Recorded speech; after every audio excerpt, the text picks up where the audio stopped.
The not-for-profit sector is a crucial contributor to Canada, both from an economic perspective as well as the services it provides and employment across the country. We're lucky enough today to have 3 participants in the blended finance ecosystem. With us today, we have Julia Grady, Executive Director and co-founder of 10C, Wayne Miranda, Director, Social Finance and Impact at Definity Foundation, Wendy Cooper, co-CEO, Integrated Capital at Dragonfly Ventures. Welcome and thank you very much for joining us today. It's a pleasure to have you here. I'm going to start with Wendy with our first question. Wendy, for those of us in the audience who are new to the topic, how do you define blended finance in simple terms? So blended finance is a pretty simple concept. It's about bringing together different sources of capital. Those could be anything from grants to investments, guarantees, anything in between, from potentially different capital providers. That could be public sources, private sources, philanthropic sources, all coming together to help provide positive social and environmental benefits. It's something that sounds complicated, but it's actually quite simple, and I would say lots of people are doing it without even realizing it. So it's great to shine a light on it so we can encourage people to do it intentionally, and with that, I think, create even more positive social and environmental outcomes. Right, and building on that, can you tell us a little about Dragonfly and how you participate representing Dragonfly? Dragonfly Ventures is a family office. We essentially represent a single individual who inherited wealth. And when she inherited that money, she really felt like she wanted to do something with that money that aligned with her values. And so she really said, like, instead of segmenting a portion of that money and putting it into philanthropy, she really wanted to think about all of her money and how she could activate all of her money for positive social and environmental outcomes. And so we really, at Dragonfly Ventures, we have a single mission that is about human and environmental well-being. And when we're activating different sources of capital, we're thinking less about is the intention returning money and more about how do we achieve our mission and how can we do that with entrepreneurs that chose to create a for-profit business to, say, provide a safer alternative to something that otherwise would be environmentally damaging. Or how can we support a grassroots organization that's created a charity to address community well-being, and anything in between. So we're really focused on how can we achieve our mission and then structuring the money to best serve those folks on the ground, depending on how they've decided to structure the entity that they've chosen to meet their own mission, whatever that may be. Terrific. So any viewers today that are watching that deal with high net worth individuals or family offices, what I've just learned is that they too can participate in the blended finance ecosystem. 100%. And it can be not just in their philanthropic side of their family office, but across the entirety of their family office, which I think is one thing that family offices haven't quite tapped into yet. Terrific. Thank you very much. Wayne, why does blended finance matter so much? And can you tell me a little about your organization and what you do in the ecosystem? Yeah, so building on what Wendy was just describing as what blended finance is, I think it's important because as we recognize just no one of these actors, be it a family office or a government or a corporation, can do what needs to happen all by themselves. So we're facing affordability crises, we're facing defense crises, we're facing food security issues, lots of different needs in Indigenous communities, needs regionally across Canada. No one of us can actually solve these things alone. And so blended finance is an invitation to come together and sort of combine our various different strengths. So it's combining what corporations can do, it's combining what foundations like ours can do, what family offices can do, what civil society and nonprofits and charities can do, and adding all these strengths and sort of combining it into an actual solution. And so what Definity Foundation is a public foundation. It kind of spun out of a insurance company originally. So Economical Insurance is a company that had been providing fire insurance to farmers, over decades and decades ago. Now is a listed stock on the Toronto Stock Exchange under Definity Financial Corporation.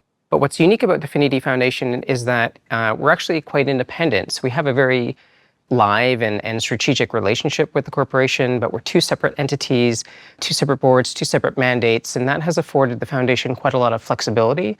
And so what we've been doing with that for the past 4 years is leaning into where community has requested or needed us most. And we've primarily looked to sort of marginalized and historically disadvantaged and under-resourced, overlooked communities such as Black, Indigenous, other racialized communities across Canada. And they have said, okay, we need you to work on climate adaptation. We need you to work on access to capital and community wealth building strategies. We need you to work on health and in relation to food systems change and food sovereignty issues. And so that's what we've been doing for the past 4 years. Thank you. And Julia, over to you. So could you tell me a bit of the backstory about how you became interested in blended finance with 10C? And then I'd love to hear a bit about the impact guarantee that you're launching as part of the sector. Yeah, for sure. Thanks. So I run a nonprofit called 10C Shared Space. And in our 8th year, we started looking at permanence. How could we build permanence through owning the real estate? So something called social purpose real estate. We financed that with essentially a blended finance deal that had some support from the municipality, some support from some donors, financing from a financial institution, and then community financing from 150 different community investors. So that actually showed me that there was demand at the local level for these kinds of investments, and people really did want to invest in place, both in real estate, but then also in more of the economic and social and cultural development of their communities. And that led me to Harvest Impact, which is a small community lending fund that we're growing that will do blended finance deals as well.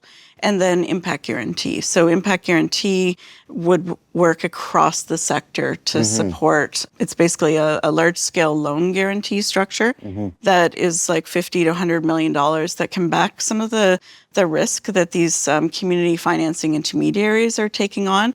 And it essentially looks at different types of capital, whether a foundation has some granted capital or investment capital. It looks at how we can use those types of capital in a coordinated way one time versus individual guarantees all over the sector. Right. And how many participants and from what parts of the financial world are they? We're calling it an olive sector. So it has government, foundations, corporate support, as well as support from the intermediaries themselves. They're basically paying into the operating costs for this to exist for a 20 to 30 year time frame. And what we believe is that will take the sector from scaled of about $70 to $90 million to $500 million. Wow. Over the next 10 to 20 years, so that we can actually grow these community intermediaries who are doing the hardest work of the finance system, right? Investing in nonprofits, charities, individuals, organizations that really aren't served currently by the traditional system. And then creating, in some instances, it'll be creating new deal flow for local community banking as well as for other kind of actors in the system. Terrific. Has it ever been done before?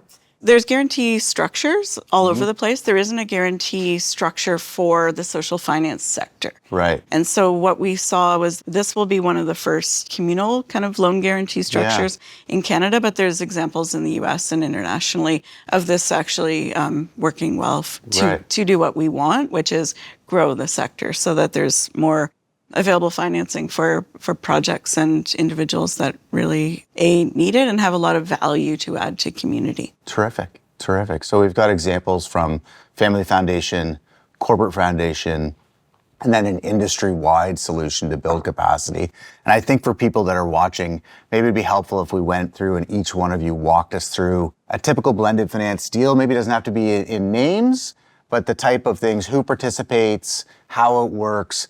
And for folks that are watching either in your seats or that would be the recipient of a blended finance deal, how would they go about starting that, and who would they talk to first? So maybe I'll start with you, Wendy. Yeah, I mean, on that second point, I think one thing that blended finance is really uniquely positioned to do is do fit for purpose capital. So really start with analyzing more what is the financial need. And instead of, I think what a lot of community investment has been doing is to try to appeal to the investor and make it as investor friendly as possible, often at the expense of the recipients of the work, the community. And so how can we really design these funds or entities around what financial support do they actually need to achieve their social and environmental goals. And then how do you create structuring using different types of capital, philanthropic, investment, potentially different types of investment, as well as potentially guarantees in order to make sure that the financial needs of each capital provider are met together with the social and environmental outcomes and the needs of the folks that are putting that money to use. So for us, because we have the flexibility of a family office and we have made some intention around not prioritizing financial return for us in all situations, we can go in and say, what's the capital gap that you're missing in what you're trying to achieve? And do we feel like we are positioned to help fill that gap? So we'll often go in various ways. Sometimes it's about coming in first, and coming in first with partners like Definity Foundation, which we've done in a couple of situations, to be able to signal to the rest of the investor or philanthropic market that here are some peers in the space that have done this initial review, are willing to be first in. Sometimes that may mean we are first loss capital, but not always. Often we will blend our investment support with philanthropic support to make sure that they get some operating support. Because unlike, say, in the venture capital field where a lot of fund managers can self-finance the creation of that fund, and so they really need some of that initial operating support to get off the ground, to get them through that fundraising stage. So there's no one size fits all. It's really what we as a family office really try and do is ask them, what do you need? Where are you struggling to get that initial resourcing to get things going? And then how do we then as an investor also find peers that we can bring in, offer our due diligence, offer support, look at them as peers and say, what do you need to make this work for you? And will that work for the recipients on the ground? We'll sort of customize depending on the situation. Right. Terrific. Thank you. Wayne, how about you? Well, let me just build on what Wendy's saying. Maybe I can share a couple examples. So I'm thinking of Afro-Caribbean Business Network Microloan Fund. This is a fund that has really leaned into where there's just disproportionate perceived risks. This is a fund that's working with really great entrepreneurs, generally overlooked by the sort of mainstream financial system for understood reasons. So maybe their credit scores are too low, or maybe there isn't a business plan that's understood by, in sort of a traditional way.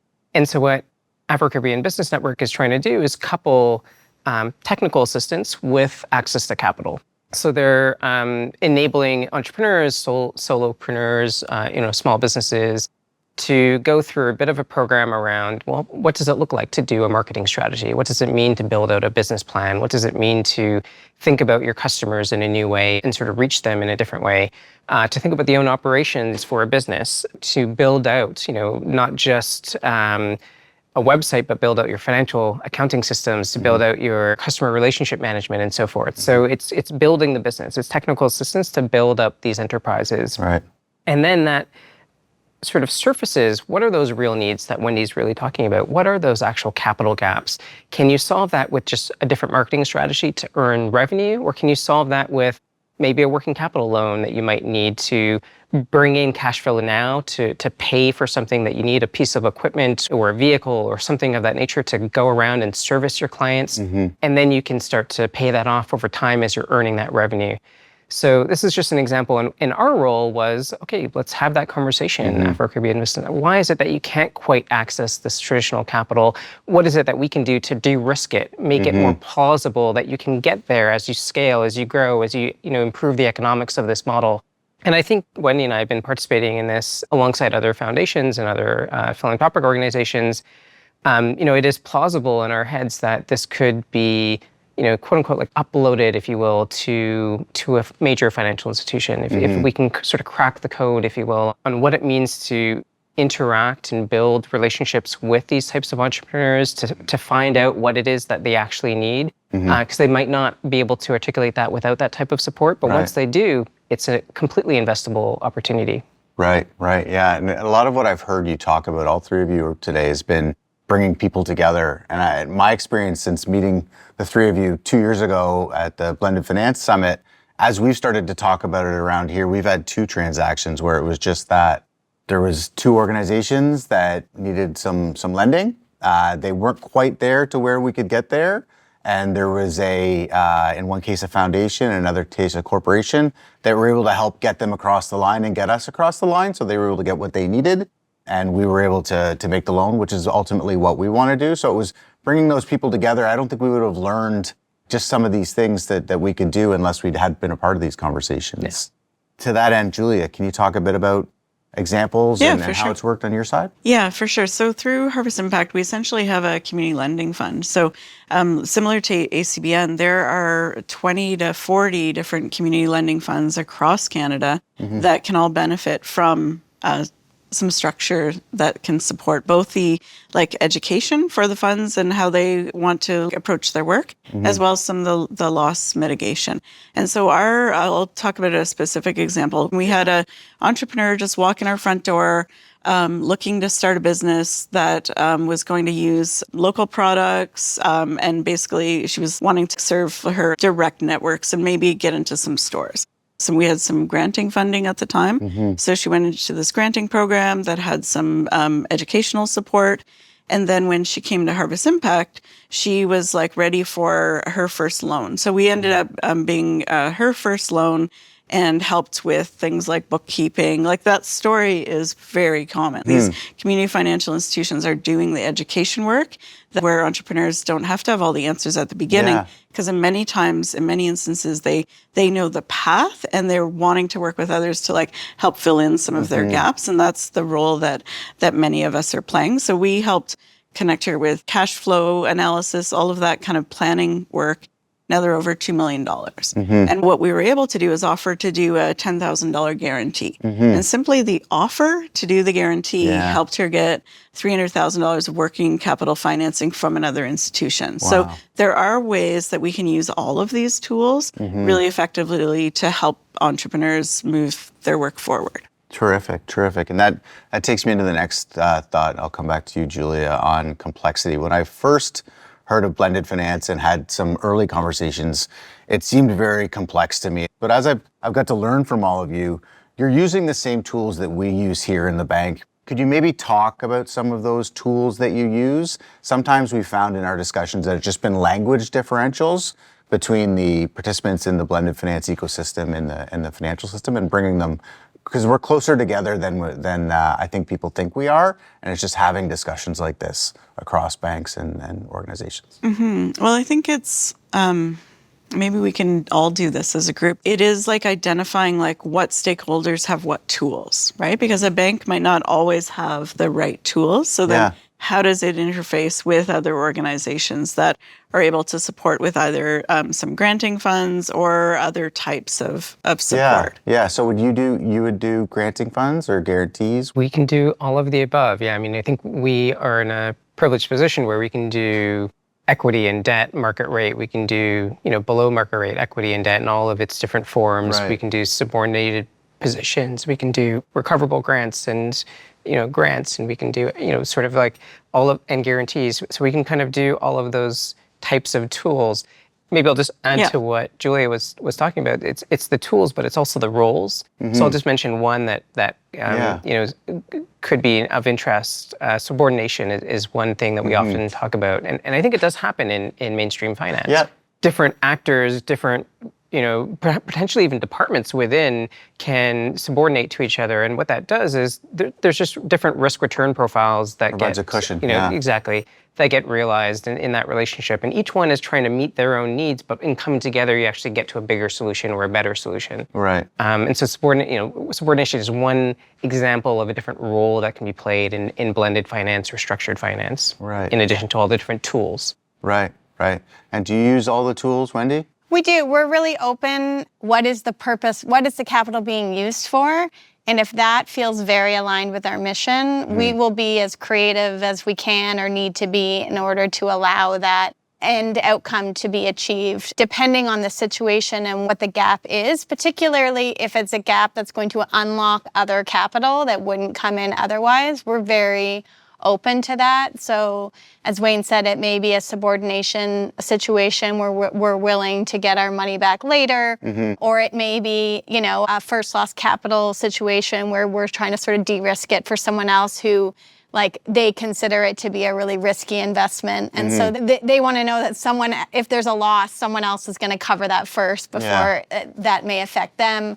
In other examples, one that we're looking at right now where it's a new entrepreneur, they're a new immigrant, they don't have a long relationship with a Canadian bank, and they really need a working capital loan because they're running a farm, providing access to food at a reasonable price in Toronto, urban farming, a huge gap in our food sovereignty and our food security system, but really hard for them to get a line of credit. And so we're exploring, can we do that as an interim measure, demonstrate that he can figure out how to do that to a financial institution, and then, even if the financial institution is a little bit nervous, can we then, maybe the next stage is us providing a guarantee instead of providing that line of credit directly. And then hopefully over time, they won't need that. So it's, often it's just providing sort of support in those very early years when other folks need to see sort of a history that doesn't exist. And for a good reason, because they haven't had the ability to start that business or to start that farm. And so where's that capital that can come in and sort of prove it to the rest of the capital providers that this is a legitimate entrepreneur doing a really legitimate and a super important business that we all should be able to support. Yeah, I love it. One thing, this has all been so strong on the sort of buy Canadian and investing in Canada and strengthening at home. You've all talked about food, you've talked about the environment, you've talked about sovereignty, you've talked about new Canadians, all core things to who we are as a country. And another thing that I've noted so much from working with all of you is just, and this resonates with me as a banker, is your just desire to get a deal done. You are all looking to figure out a way with your networks and the tools you have to get a deal done. And I love hearing that. So just to end us off, for the folks that are watching that are either could be the recipient of a blended finance deal or haven't but could insert themselves into a blended finance deal or start thinking about taking this impact, any thoughts for them? Any advice that you would give for someone new trying to get into it or trying to play a bigger role in it? And at the end, I want to hear more about the impact guarantee. Well, maybe I'll start, which is, I think it's how we've all started together, the four of us. It's in relationship. This isn't anything super complicated. It's not anything to be intimidated about. I think, as Wendy was describing earlier, it's perhaps even happening without you knowing. Yeah. And I think just reaching out to people and seeing how you can collaborate, seeing how you can work together towards a bigger and better sort of project. I think that's how it begins. Terrific, yeah. Yeah, and I think if you're an entrepreneur, really ask for what you need, right? Yeah. There are pockets of grant funding. So when you find some grant funding or some startup funding, that's also a good time to invest in what you're doing and bring in some financing I'd say as early as you can to build that track record, even if it's $10,000 or something small, so that you can build all of those structures of repayment and credit history into your enterprise. Right. So it's never too early to get started. And as you're getting one form of capital, look at other to diversify your capital. So make relationships and diversify your capital. And Wendy? Yeah, I think from our perspective as a family office or a foundation or even a corporation or financial institution, a really easy place to start is to have people that work on the investment side and people that work on the philanthropic side have a conversation and see what each of you are doing and see where there are things that you want to do potentially together that overlap in terms of the outcomes you're looking to achieve. I think we tend to silo our sectors quite a bit, and impact investing and blended finance invites the people that really care about the social environmental outcomes with the people that are really about how do we protect the money to come together and talk about how can these be used together to support shared outcomes. And so just start having those conversations internally between your different either individuals or divisions or parts of the office to start to talk about where you could maybe work on something together. And if you don't have that, then find peers like myself Wayne, others that have been doing it. And we are like very welcoming people that definitely want more people in the space. So anything we can do to help people come and join this work, we're more than happy to help in any way we can. That's terrific. Yeah, and I've definitely felt the welcomeness and the openness to working with new partners as we've tried to find our way closer on this. And in our examples, folks that have come forward to us have been the sponsor parts of that relationship. It has been the people that have come and said, we would like to support this cause. We'd like to do it by them taking out some sort of credit.